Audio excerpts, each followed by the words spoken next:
Hello everyone, आज है 14 अप्रैल 2023 और टाइम कुछ हो रहा है लगभग 3:30। इस टाइम मैं अपने ऑफिस से फ्री हुआ हूँ और ऐसे ही थोड़ी सी वॉक के लिए डाउनटाउन नहीं, वाटर फ्रंट की तरफ जा रहा हूँ। मैं फिर चले आप लोगों को भी दिखाते हैं वाटर फ्रंट का एरिया और किसी छोटे से टॉपिक पे बात करते हैं। आज जिस टॉपिक पे मैं बात करने का सोच रहा हूँ वो है क्या मिनिमम वेज पे हम कनाडा में सरवाइव कर सकते हैं या नहीं। मैं जिस सर्वाइवल के हिसाब से बात कर रहा हूँ कि अक्सर जब न्यू इमिग्रेंट्स आते हैं तो उनकी बेसिक पहली जॉब अक्सर लोगों की मिनिमम वेज पे ही लगती है, जो सर्वाइवल जॉब जिसको लोग कहते हैं। कुछ लोग लकी होते हैं जिनकी अच्छी जॉब लग जाती है स्टार्ट में, पर लेकिन मेजॉरिटी सर्वाइवल जॉब से ही स्टार्ट करते हैं। तो आज हम थोड़ा इस पर बात करते हैं कि क्या सर्वाइवल जॉब पे आप लोग गुजारा कर सकते हैं या नहीं।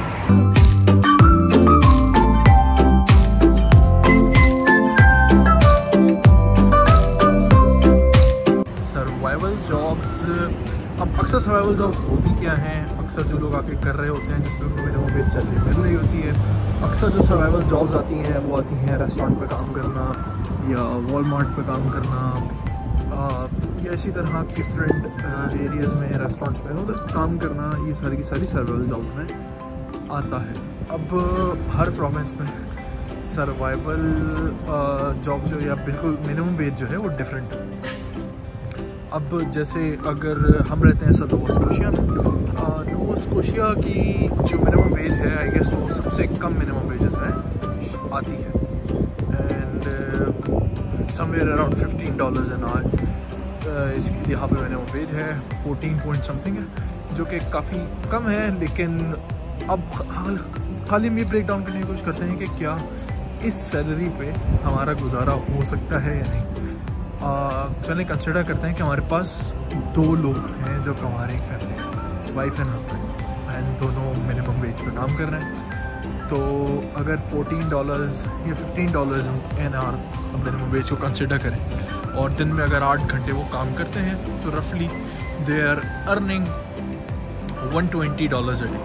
दैट टेक्स यू, अगर आप 20 दिन काम करते हैं तो $2400 तक ये चीज़ आ जाती है। तो $2400 मंथ एक बंदा कमा रहा है, अगर 2 लोग कमा रहे हैं तो दैट्स $4800 a मंथ।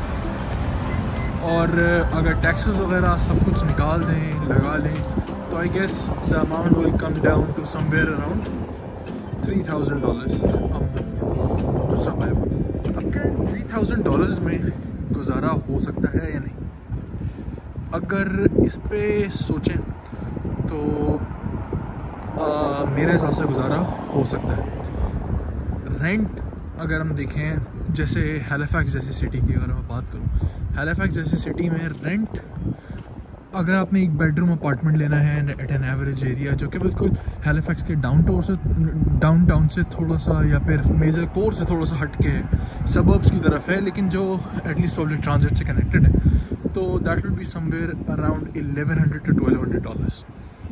फिर सेकेंडली अगर हम आएँ तो अब हम 2 लोगों की फैमिली की बात कर रहे हैं तो सेकेंड ख़र्चा आता है ट्रांजिट का। तो ट्रांजिट का ख़र्चा अगर हम सोचें तो दैट विल बी $82.50 $82.5 का मंथली पास मिलता है। तो 2 लोगों का अगर मंथली पास लें तो that will take you somewhere around $165।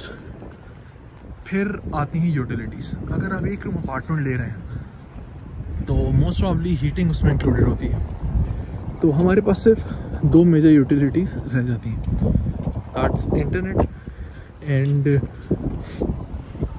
electricity. Internet, good internet, you guys can find it out for around, I would say, $86 a month, $85 a month। आपको अच्छी सर्विस इंटरनेट की मिल जाती है, अच्छी कंपनी की मिल जाती है। It is exactly the same amount जो कि मैं पे कर रहा हूँ अभी। ईस्ट लिंक का मेरे पास इंटरनेट है 500 Mbps का, और मैं इसके लिए $86 a month पे कर रहा हूँ। इसके बाद अगर हम मोबाइल फ़ोन प्लान्स की बात करें तो मैं $45 a month पे कर रहा हूँ and my wife is paying somewhere around $80 a month because she also got a cell phone from it. तो अगर हम सेल फोन प्लान्स की बात करें तो रफली आप समझ लें, अगर सब प्लान्स हैं तो $100 a month पे आपके सेल फोन प्लान्स आ गए. Now we are talking about something serious के $3000 तक आपकी इनिशियल पे थी एंड जो आपके हाथ में आई, एंड $165 आपके ट्रांसिट में चले गए, $1200 आपके रेंट में चले गए. देन रफली वी से आपने $100 की भी इलेक्ट्रिसिटी अगर यूज़ की, जो कि एक्सपेंसिव है, यूजुअली आप $50-60 की यूज़ करते हैं, लेकिन यहाँ हम 100 ले लेते हैं. $100 की आपने इलेक्ट्रिसिटी यूज़ की, $100 आपके यूटिलिटी बिल्स में चले गए, तो भी आपके पास $15-65 अब तक खर्च हुए हैं. इसके बाद जो अब आपकी अपनी कॉस्ट है वो ऐसी कॉस्ट है जो हर फैमिली पे डिपेंड करती है. ग्रोसरीज़ की कॉस्ट, आई वुड से चलें आपने रफली $500 की ग्रोसरीज़ कर ली, then you get somewhere around $700-800 for your other luxuries. That means कि अगर कोई हैलिफैक्स आता है couple and they are working on minimum wage, they can easily survive and have a decent lifestyle. ये सारा का सारा हैलिफैक्स का वाटर फ्रंट कहलाता है. अभी सर्दियों का मौसम है, सब कुछ बंद है, लेकिन जैसी गर्मियाँ आएंगी ये टोटल बिजी जगह हो जाती है और अक्सर यहाँ पे चलने की भी जगह नहीं मिलती. यहाँ पे प्रॉपर्टी कॉस्ट ठीक ठाक एक्सपेंसिव है. ये सामने आप जो अपार्टमेंट देख रहे हैं ये ईज़िली $1.5 से $2 मिलियन ईच पे जाते हैं. और इसके अलावा यहाँ पे काफ़ी मेजर कंपनीज़ के ऑफिस भी हैं. अगर थोड़ा आगे जाएंगे तो डेलॉइट का ऑफिस आता है, यहीं पे BMO का ऑफिस आता है, TD का ऑफिस भी आता है. और इसके अलावा ये सिंपल कंपनी बिल्डिंग है, यहाँ पे CBCL का ऑफिस है. इसके अलावा और काफ़ी मेजर कंपनीज़ के ऑफिस करीब. यहाँ काफ़ी अच्छे रेस्टोरेंट्स भी मिल जाते हैं जहाँ पे you can just come out. मतलब ये एक अच्छी जगह है just to have a decent night out, day out with your family, walk कर सकें. लेकिन ऑब्वियसली समर में ज़्यादा अच्छा रहता है क्योंकि अभी तो विंटर्स है. आज तो फिर भी टेम्परेचर काफ़ी बेहतर है. आज इट्स ओनली 4 डिग्रीज, तो इट्स क्वाइट गुड कि फिर भी यहाँ कुछ लोग हैं. नहीं तो यहाँ पे बिल्कुल ही कम लोग होते हैं. लेकिन समर्स के आते ही इस जगह की रौनक बिल्कुल ही बदल जाती है. मतलब पूरी यहाँ पे रौनक हो जाती है इस जगह पे. अच्छा, ये हैलिफैक्स जो है, मतलब हैलिफैक्स रीजनल म्यूनसिपैलिटी HRM, ये 2 हिस्सों में डिवाइड होता है. मेजर इसमें काफ़ी सारे हिस्से हैं, लेकिन दो मेजर शहर इसमें आते हैं.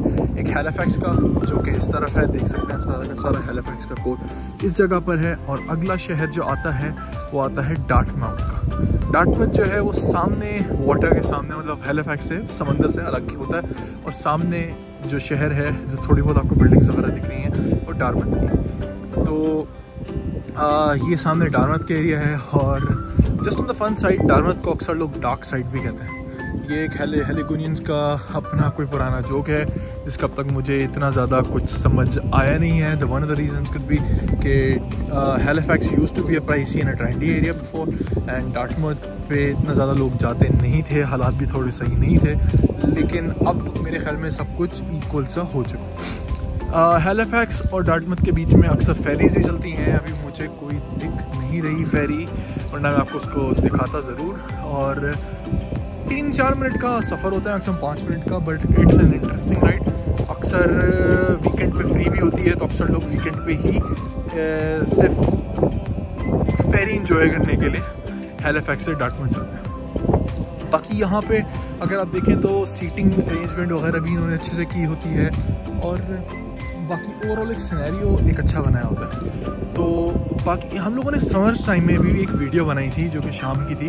उसका मैं लिंक ऊपर डाल दूँगा, तो आप लोग उसको देखिएगा, एंजॉय करिएगा. अगर पसंद आए तो बताइएगा. बाकी अगर आपके जहन में कोई क्वेश्चन है, you guys can leave it out on the comments. I try to address it. और इंशाल्लाह कल फिर एक और वीडियो में आपसे मुलाकात होती है. Thank you.